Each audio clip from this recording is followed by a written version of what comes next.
The views and opinions expressed on this podcast are those of the speakers and do not necessarily reflect those of the ANA or its members. On today's episode of On Scope, Dr. Cecilia Dones joins me to tackle the marketing talent pipeline crisis. And on This Week in ANA Magazine, how NIL deals for college athletes are changing the marketing landscape. All that next on Scope.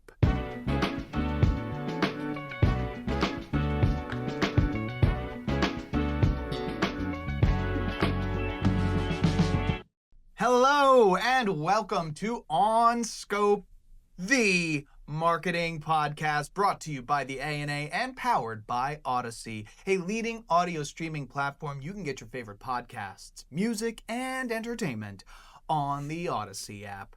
I am your host, Mike Berberich, and with me, as always, producer of On Scope, Ryan Dinger. Ryan, how are you, my friend? Hey, hi, hello, Michael. I am doing well. How are you?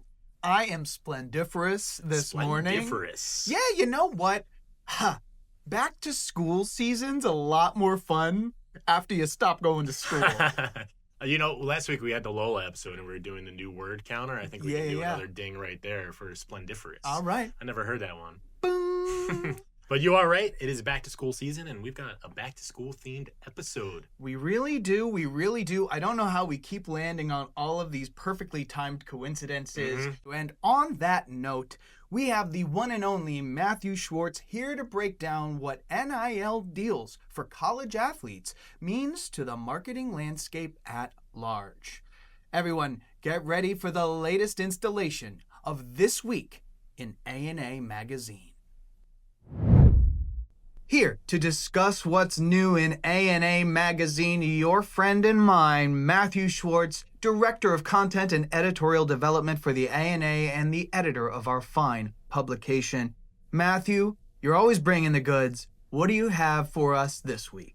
Well, Mike, we thought last weekend's kickoff of the college football season would be an excellent time to examine NILs, or name, image, and likeness, in which student athletes get paid from advertisers to align with their personal brand. Mm-hmm. It's yet another dimension to sports marketing, and it's got lots of moving parts. Our latest piece provides some tips for brand managers who want to get into the space and what they need to know. Sounds very interesting, very timely, not surprising from the ANA Magazine. And for those that don't know, NILs are the result of a 2021 Supreme Court ruling that permitted college athletes to start getting paid either by brands or by the universities themselves. That's right, Mike, but that's only half the story, as Congress is now mulling a bill that would standardize the NIL regulatory landscape. Now, the looming legislation might be deterring some brands from playing in the space. For example, the number of NIL deals fell 20% in the last year, according to Sponsor United's 2024-2025 NIL endorsement report. And it's also important to note that more than half of the brands that did activate in the space were one-and-done deals. Yet despite the dip, the category did see an influx of 61 new brands spanning all sectors. Honestly, Matthew, that's kind of surprising. And if I had to guess, I would have gotten it way, way off. Do you think that advertisers are having second thoughts simply because there's a new potential for regulation? Yes and no. The specter of new regulations is heavy, but there's also the fact that working with student athletes is a different ballgame than working with professional athletes. Mm-hmm. And frankly, some marketers and their agencies may not have the bandwidth to educate potential clients who may need some additional schooling on how the marketing and advertising business works. That makes a lot of sense. And just for some context, Matthew, Sure. Professional athletes have been helping to sell products since time immemorial, of course. But this is still relatively new terrain for advertisers. Do you see best practices developing in this space? Well, a large part of the calculation, Mike, is social media. Most student athletes are Gen Zers, these are the first digital natives, and many of them are considered brands themselves and or influencers. They strive to be independent, produce a boatload of content, and marketers have to decide if they want to swim in those lanes. That's very interesting. Yeah, they've got their own thing going on, but that content can kind of work both ways to benefit the brands as well, right? Very much so, Mike. But of course, everything depends on the execution. Obviously. As Bill Jula, CEO of Postgame, an influencer marketing agency specializing in college sports, put it, quote, "When you have content created by so many people, some of that can be extremely good, and you can use that on the paid side. By way of example, take clothing brand Hollister, which in 2024 paid athletes across the country to promote a new line of vintage college branded attire, resulting in 220 athletes posting 400 Instagram and TikTok posts in one day. Then there's healthcare company Dexcom, which produces glucose monitors and has Dexcom U, an NIL program spotlighting college athletes with diabetes. And since 2022, the company has sponsored 40 students across 18 schools and 19 sports, including Alabama A&M's hoop star Shalomi Sanders, who has 485,000 followers on her Instagram account.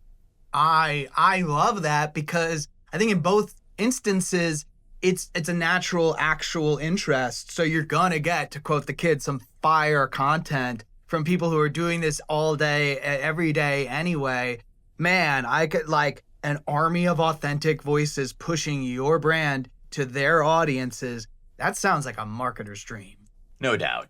NIL activations offer a lot of potential upside when it comes to creating original content for your brand, which is all the marbles these days, particularly when catering to younger demos who are A, the natural audience for collegiate sports, and B, like you said just a moment ago, have this insatiable appetite for social media. Yes, sir.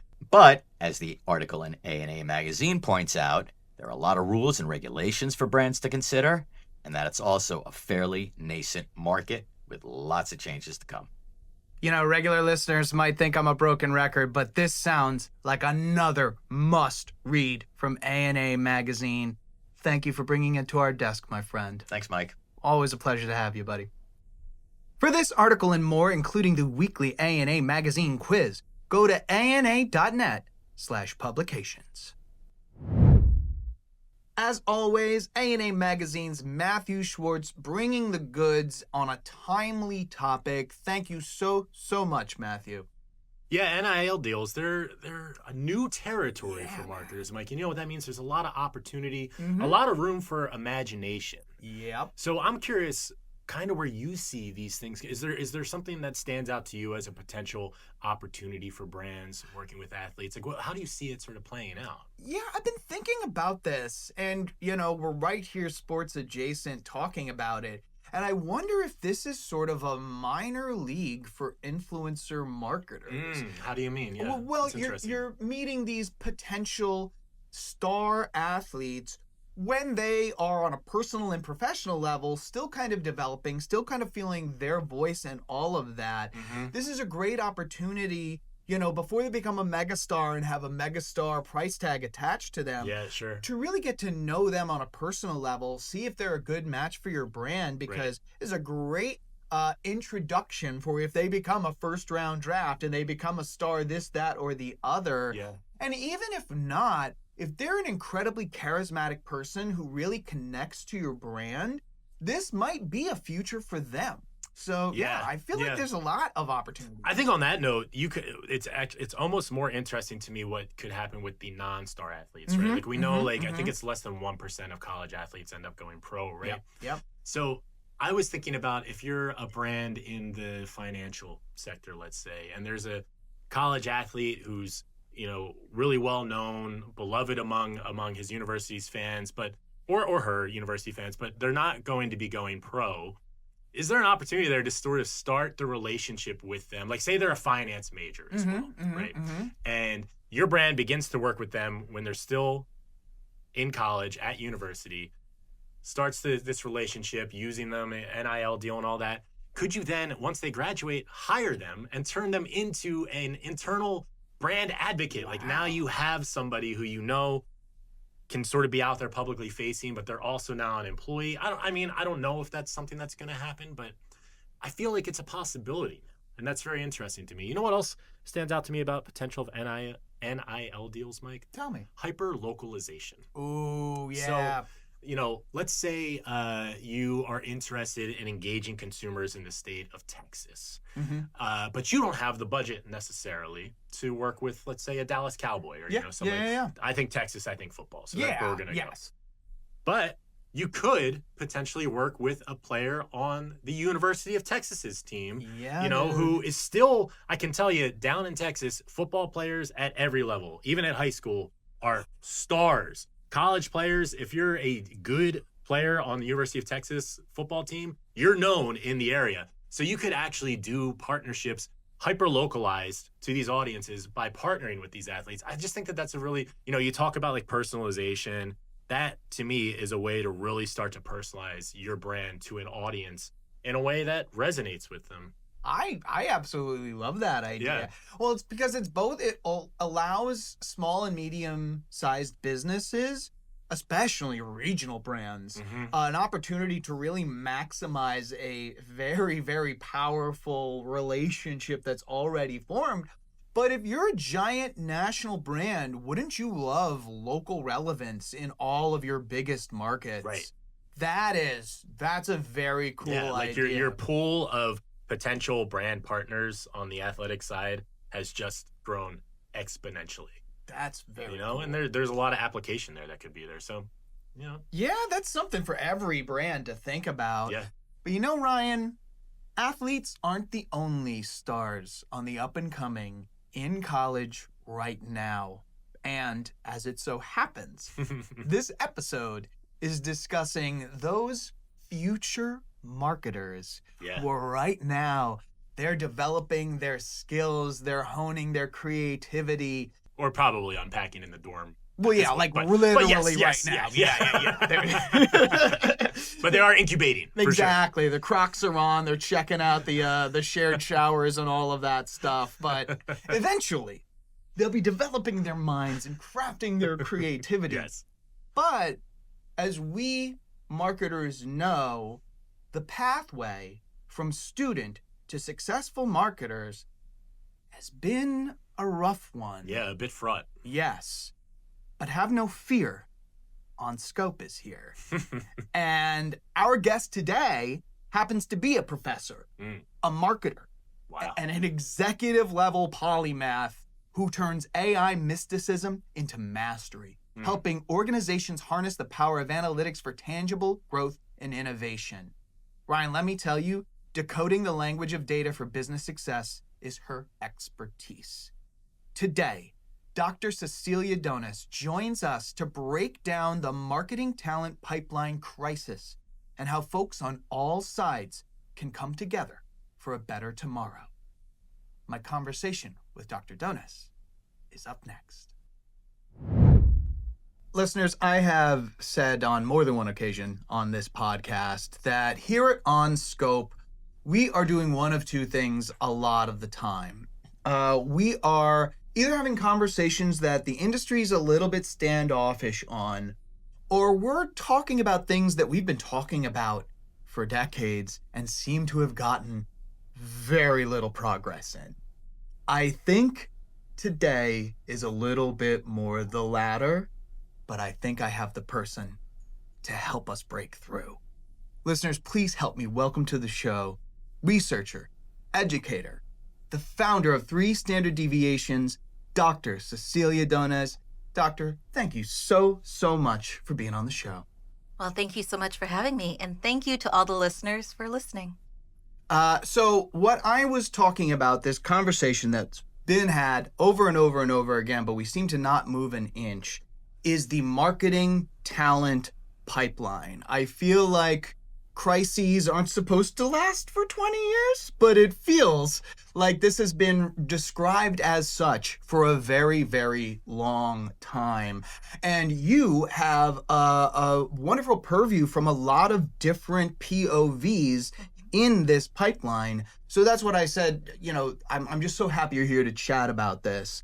Let's jump right into it. This, podcast is geared toward client-side marketers. So I'd like to start by asking, what is something most brands misunderstand about the marketing talent pipeline in general? There are many things to think about in that space. I think one of the most fascinating things about this sector and why I fell into this space myself was I was really drawn to the whole ideas that we're here to tell stories about people. Yeah. And sometimes in the fervor for efficiency or the fervor to make sure we hit our numbers, sometimes some of that gets lost. And because of that kind of binary, did we make it or did we not make it? Sometimes it closes the opportunities to look at different types of talent pools. So I can say very proudly, the majority of my roles when I was in industry, when I was in marketing and advertising, maybe I was the second person of that title, most of the time first person of that title. So when I was in university and studying for a certain degree, it wasn't so clear exactly where I was going to go or what I was going to end up doing. And so I think play to strengths. I wish brands would play to their strengths around creativity in the sense that you can find talent in non-traditional places. I would be very curious to actually ask the current marketing department within any organization, how many of you actually studied marketing? How many of you came from different backgrounds? And how did those different backgrounds actually add to the value that you're creating inside of the organization? So I think the misunderstanding is, gosh, we don't all have to go to school or we don't all have to go to university for marketing. We can study other disciplines and then add on marketing later on with supplementary courses or another degree later on. I really love that because typically that's often described as like a challenge or a thing that makes things complicated, but really that can be flipped on its head and be like, open your aperture. Like, go find the people who are those creative people making the connections that your typical person wouldn't necessarily make, who are great at relationships. There's a lot of stuff, and I won't get ahead of myself because we are going to cover a lot of that in just a minute. So that is a great thing about brand. I think it's in the rush to make things easy and on the nose, you are taking a lot of people who might be incredible additions to your brand out of consideration because you're looking for one word on a resume near the education staff. So let's turn it to the students, the future marketers out there. What are some of the biggest difficulties students have transitioning from the academic world to the working one? I'm going to preface this with a little bit of context. So Please. I have primarily worked in industry. So I have built teams, I've worked for teams, I have turned around teams. So I'm very much accustomed to understanding, what makes it work so that way you could be successful in your role and even outside of your role. I'm also an educator, so I see it on the other end of students who are very studious, very good at what they do. However, there has to be a transition from school life to working life. And I think one of the biggest challenges, and it's not a knock on the education system at all, because I'm very proudly part of it. And it has also given me so many opportunities as well. But I think one of the learned behaviors or learned expectations students have going through the system is that, every year I move on to the next level. Every year, if I complete all of these requirements that are built into my syllabus and I follow the rubric, then I should expect this kind of grade, whatever that grade is. And in reality and my personal experience, once I entered the workforce, there was no syllabus for my role. No. And very rarely was there an actual rubric. And if there was a rubric, there were pieces of it that you can interpret. Yes. Yeah, absolutely. And so I think one of the challenges for students coming out of university who want to enter the workforce, regardless of sector, so it doesn't have to be marketing, it doesn't have to be advertising, is to shift the mindset from, okay, the only thing I can control is my output. So can I be conscientious? Can I make sure my work is good? Can I make sure I'm collaborating with others? Can I make sure that I'm servicing my internal or external clients as expected? But I cannot necessarily control the outcome. And the outcome of a raise every year or a promotion every year, that's just not realistic. Mhm. And so to manage that expectation and work through that transition in mindset, I think is so key for students leaving university, entering the workforce. Yeah, that's not brought up nearly enough. Like, there's an existential transition that goes on. Like, there's, not to get too Yeah. deep or whatever about it, but yeah, everything changes. And to your earlier point, like, how else are you going to train up a person in a set that matches across the classroom unless you have this curriculum and rubric? Yeah. So yeah, that's a very interesting challenge. And it actually reminds me of something that you brought up in an earlier conversation that we had, is that a lot of brands seem to think that marketing degrees are the same thing as like trade school. They just have this idea that they're going to get a 21-year-old who somehow knows what happens when you do incredible social creative, but then the zeitgeist changes and now you have to flip and turn. There really isn't that. And I think I would love to hear your thoughts on how brands can kind of help out with this transition. Yeah, and I would actually expand maybe Please. in terms of, I think this is important regardless of the level. Anytime you have new talent coming in, even at the middle levels, I think it would be quite helpful to behoove organizations to support their employees in this way. We say a lot, digital literacy. It can mean many things. So can I utilize my device? Meaning, do I know how to use a mobile phone? Okay, well, that is a form of digital literacy. Do I know how to write an email? Yes. Do I know how to open a Slack? Do I know how to open a Jira ticket? Yes, these are all wonderful technical digital skills. However, when it comes to some of the nuances specifically for marketing, I would argue that, maybe you've been scrolling on Instagram your entire young adult life. However, you don't actually know how to post an advertisement on Instagram. Oh, that's an actual skill. Maybe that should be taught. Or maybe you are super expert at commenting on Reddit, and thank goodness that is, anonymous. However, you don't actually know how to do content moderation, even though you participated. That's a skill to learn. And so I think organizations, assuming that just because this individual may be entering the workforce, that they would be completely digital literate, and maybe they have high levels of AI literacy as well, I wouldn't jump to that conclusion necessarily. The technology is moving so quickly, and the amount of skills you can obtain in any particular time is so dependent on the context of your experience. I wouldn't assume that. So I think it could be quite helpful if organizations invested in broader-based digital and AI literacy for all levels and not make any assumptions about, are you actually good at a very specific platform from a marketer's point of view, not a consumer's point of view. Very well said. Very well said. And honestly, if it's part of your system, nobody has to be bashful about like, I never actually went behind Facebook Ads Manager. I'm sorry.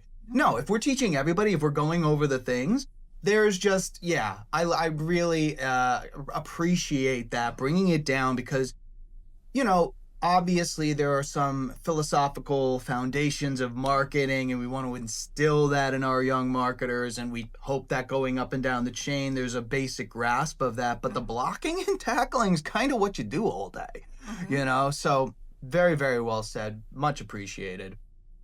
So this one's a big one, talking about conversations and challenges that have been out there for quite some time.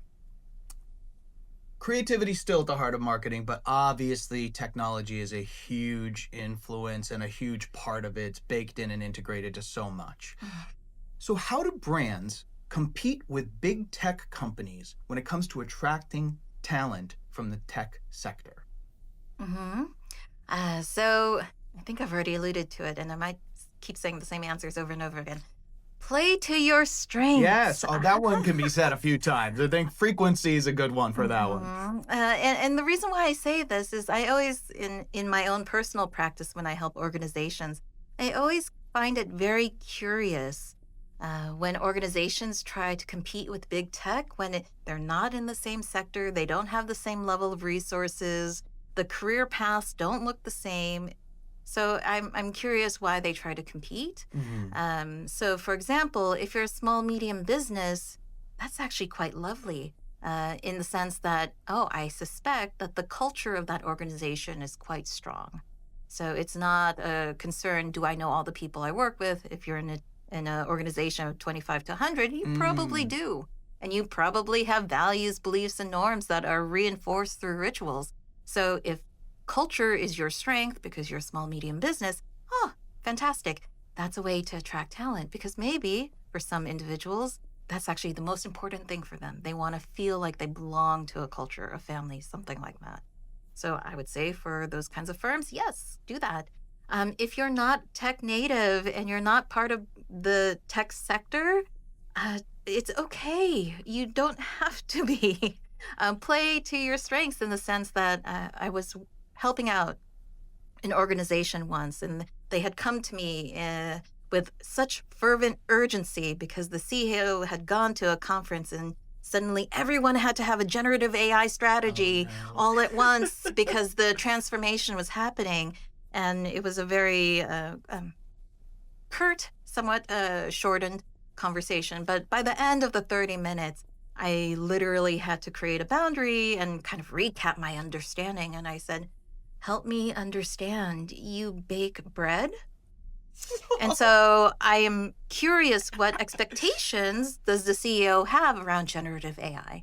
And in fact, maybe it wasn't so important to have a generative AI strategy, but because that particular firm was a bakery with a regional footprint, so it wasn't national, their opportunity to grow was actually to improve upon their logistics, how they deliver the bread to the particular customers on time and in a most efficient way. So for them, their engagement with AI wasn't necessarily generative AI, but traditional operations management, machine learning, those kinds of analytics that could help them actually grow their business. And I share that story, one, because it's a little bit funny to think about bread in a generative AI way. But two, I encourage brands, yes, AI is important, but there are many different flavors of analytics and AI and data. And so what actually fits your strategy for business growth should be what drives the types of technologies, data, and analytics you actually employ. That makes a ton of sense, and reminds me, I'm notorious for quoting people and completely forgetting who originally said the quote. So sorry, person, but real innovation begins with a problem to solve. Yeah. You know what I mean? If you're bringing in the shiny object and we're like, does it fit here? Does it fit here? Does it fit here? That's kind of a fool's errand. So I really appreciate how you kind of packaged that up. And yes, don't assume that every person who is studying tech wants to be one drip of water in an ocean of the biggest, fanciest, the third floor, there's a slide from the third floor to the second floor. Like, that's not what everybody across the board is looking for. I think that is such a phenomenal point to make. Do what brought you to the show. Be that out loud and proud. And, the chances of finding the right match are going to be a lot higher.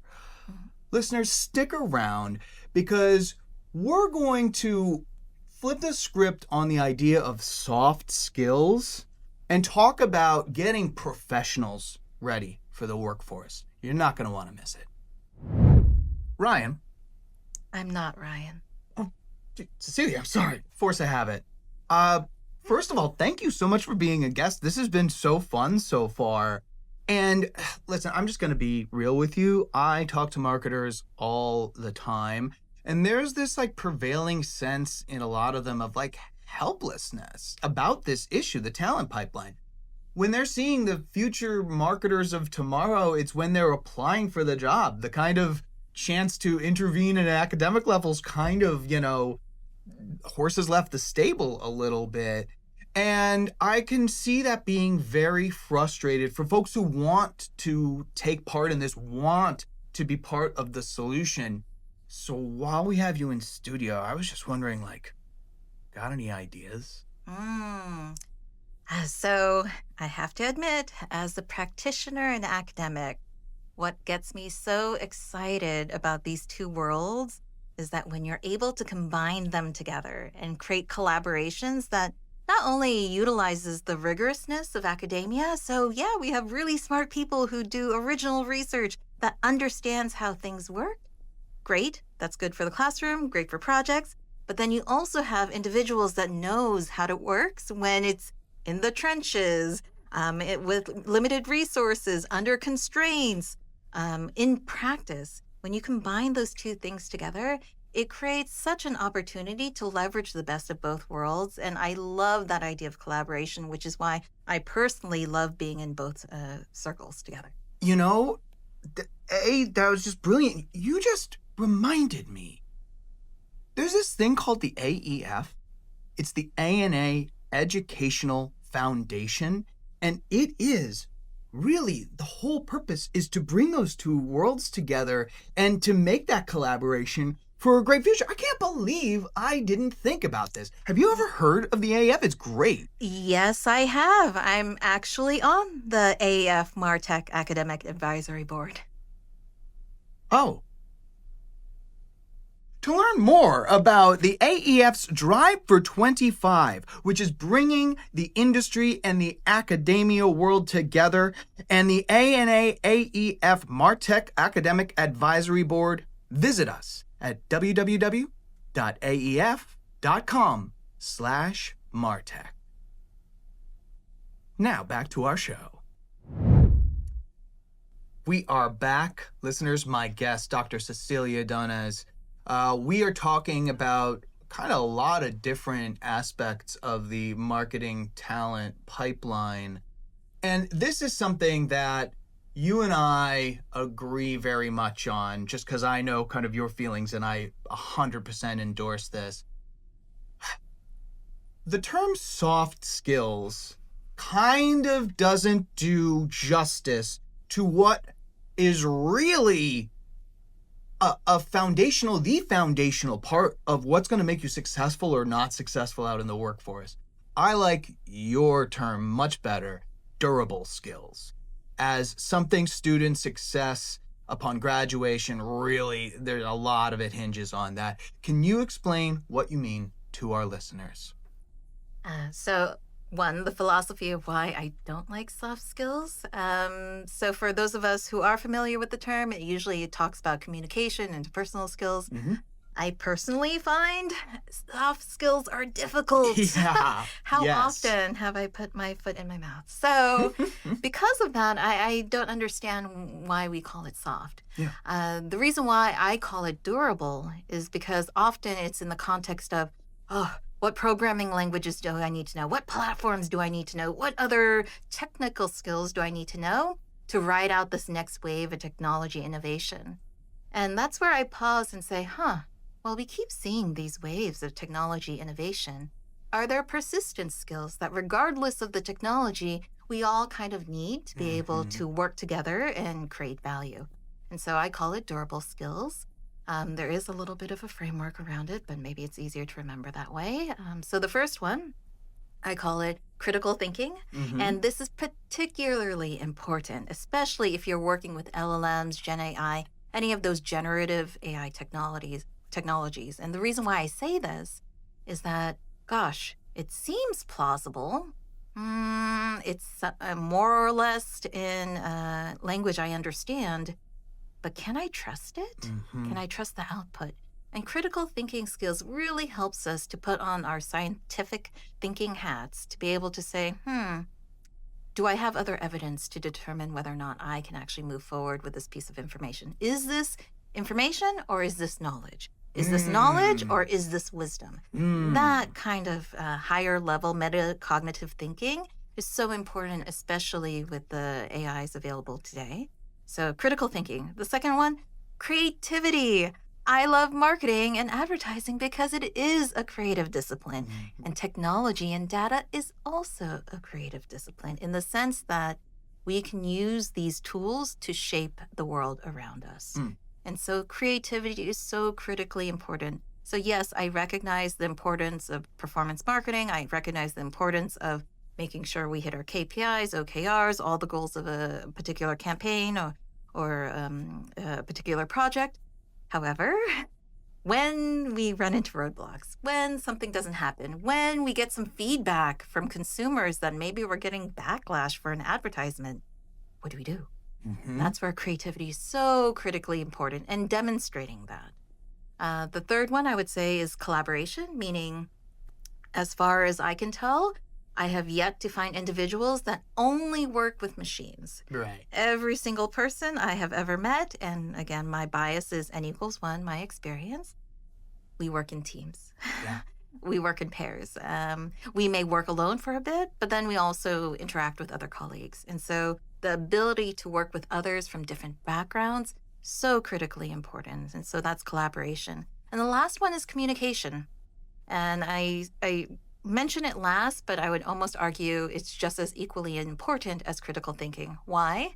The things that are in our head, the thoughts we have, the brilliant ideas we have, if we don't express it in ways that others can understand, then it's great in our heads, but it's not creating necessarily value outside in the world. Mm-hmm. And so being able to communicate ideas effectively amongst the people you work with and also amongst the different kinds of stakeholders outside of your organization is so important. So critical thinking, creativity, collaboration, and communication, I would argue, are durable skills regardless of the changes of technology.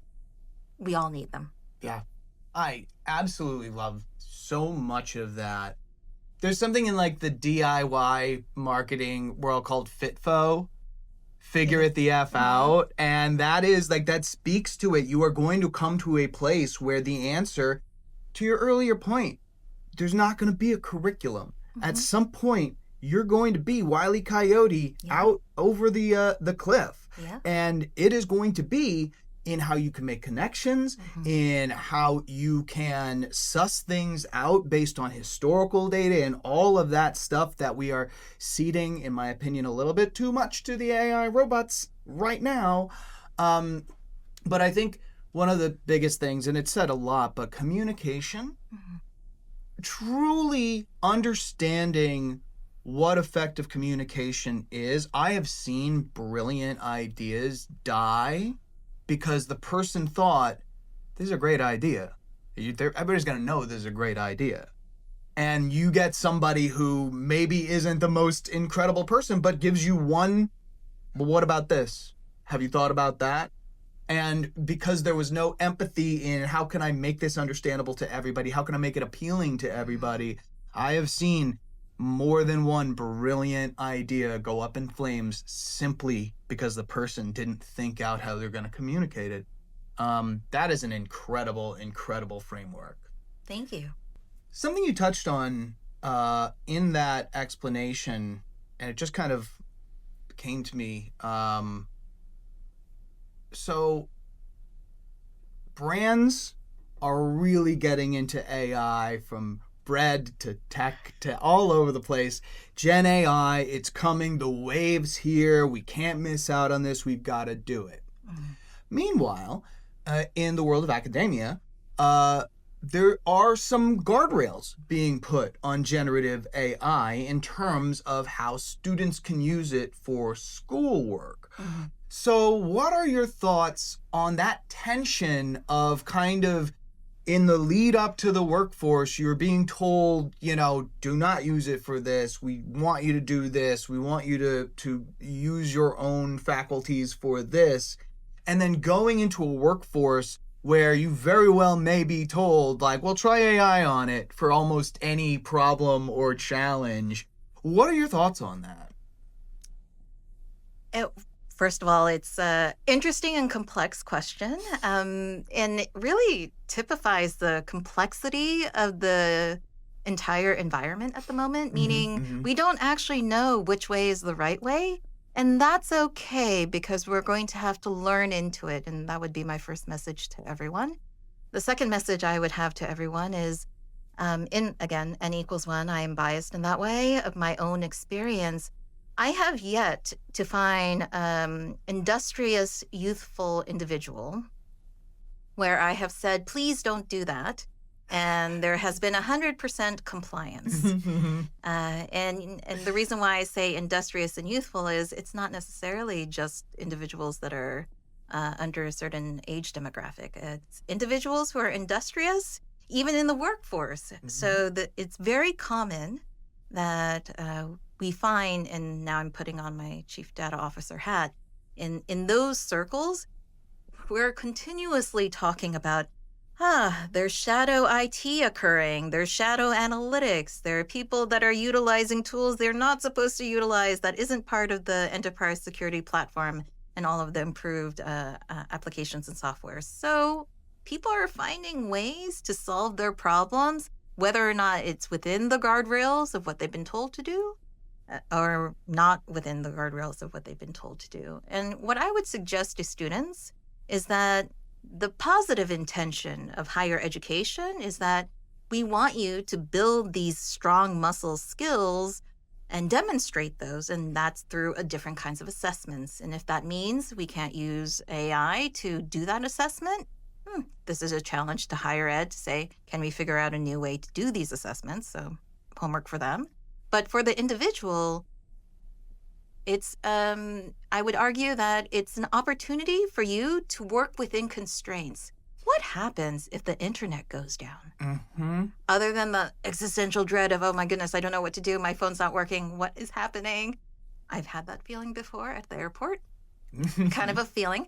But I think that's an important skill to also understand, what do you do when you don't have those tools available to you? And so for students, I wouldn't necessarily say, ooh, this is going to hold me back. It is a creative constraint to work around. Love that. Love that. And art is limitation. Yes. So, yes. And quite frankly, if you're going to let AI kind of do all the work for you, everybody else who's using it as a tool to help them while they do the work, are they going to be ahead of you when it comes time to, succeed in a job, get a job, wherever it is out there? I think you referred to AI as a tool earlier, and I think that is one of the most important things that we as an industry need to keep hammering over and over and over again. It's a tool. You don't leave a hammer and 3 pieces of wood and in the workshop, come back a week later and get a bench. You are the user of it. It is helping and you do the things. So very, very valuable advice to the students out there, and just something for everybody to consider when it comes to Gen AI and how much we're kind of seeding out. Speaking of very, very valuable advice, because I know that you are chock full of insights and knowledge, what advice would you give to a non-executive, somebody who can't necessarily make a decree and drive it down, working in marketing, who is interested in understanding how to more authentically engage with young people and wants to help their organization bring more young talent into the fold? That's a very good question. I would do what I would normally do in any time of I have a qualitative research type of question. I'm curious about a certain population. What's the first thing I do? I try to talk to them. There's nothing magical about the process, and unfortunately, there isn't an AI button for this. So if someone is suggesting you can learn everything about a particular population by just pressing the AI button, I would encourage us to practice our critical thinking. There we go. Regarding that, just because, again, people are not all the same. And so I would want to kind of understand the nuances around younger generations and Gen Z. So I would actually look around the office and actually offer up, what if we had a reverse mentoring program? Oh, love these. So I did not have a reverse mentoring program per se when it comes to my students, but my students love to remind me of how many things I do not know culturally, and I have received the Gen Z stare. Oh, no. And so that had to be explained to me with much patience because I did not understand. But that was a beautiful reverse mentoring moment. So I got to learn, this is how we express these ideas if I'm Gen Z. So I would encourage anyone who's actually interested in other people. It could be young people. It could be people later in their career. It could be people from outside industry. That's good too. Get curious. Ask them out for coffee or tea or whatever caffeinated beverage they prefer. And just be curious about them. Be curious about their experience. Practice active listening. It's about that communication. And just learn about their story, because it's through those moments the aha happens. The inspiration idea that maybe leads to a new program that you start inside of your organization to bring in more early stage type of talent. It could all stem from just one coffee, one conversation, one interaction with somebody that's different from you. That is phenomenal. And, seems so well, of course, but you actually have to deliberately do that. You know what I mean? It can't be just this kind of notion or something we have to, if you're interested, you can sign up and volunteer. Like, take it seriously. Mm-hmm. And you put together such an amazing framework. I think curiosity, while it may be a little bit harder to teach, I think that is among the marketer's most powerful weapons. Yes. So I'm glad that we kind of came to a conclusion in this conversation with the fifth secret C of curiosity. Cecilia, this has been an absolute pleasure. Thank you so much for being a guest on Scope. Well, thank you so much for having me. My friends, here we are again at the end of another episode of On Scope, the marketing podcast. I want to give a sincere thank you to today's guest, Dr. Cecilia Dones, for taking what has been often a fraught and complicated topic, the marketing talent pipeline, and boiling it down to its essentials. This was a terrific episode, and that's all thanks to Dr. Dones. As a reminder, if you have a topic or a guest that you'd like to see in a future episode, shoot us a note.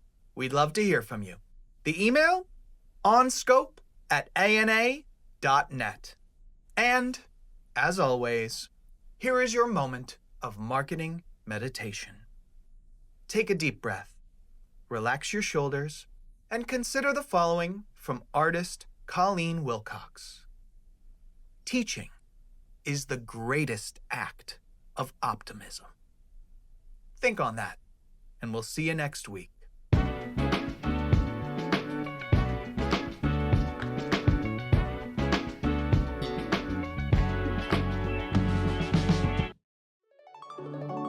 This has been a presentation of ANA Studios.